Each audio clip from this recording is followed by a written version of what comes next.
Hi, kids. It's your friend Dr. Nightshade, and today we're going to talk about safety coffins.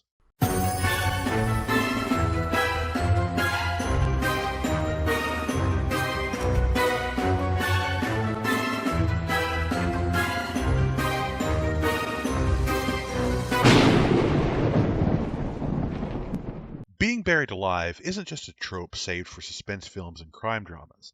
It's a very real concern. Or it was, especially back when medical science wasn't nearly as advanced as it is today.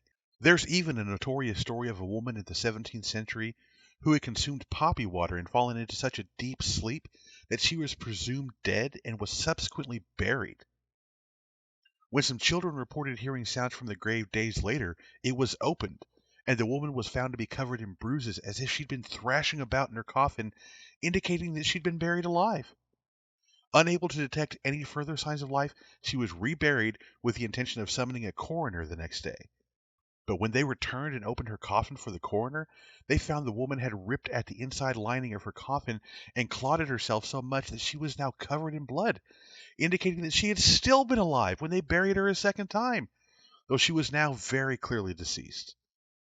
Because of tales like this, a new industry was created: safety coffins. Fitted with various features like bells, breathing tubes, emergency food, and windows, safety coffins were all the rage, especially during the cholera outbreaks of the 18th century. My personal favorite safety coffin had a special viewing chamber with a trap door leading to the actual grave, so that the interred could be checked periodically for signs of life until they began to decay, at which time a lever would be pulled, the trap door would open, and the deceased would fall into the grave below, while the viewing chamber was then removed to be used again. As popular as safety coffins were, it's surprising to note that there is not one single documented case of anyone actually being saved by a safety coffin.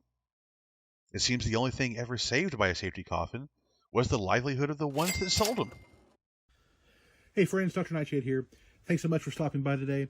If you liked the video, please be sure to like it, hit subscribe, turn on the notification bell so you know whenever I put up a new video. And if there's some strange and unusual fact or historical event you want me to review, leave it in the comments. And we'll see you next time right here at the Odditorium.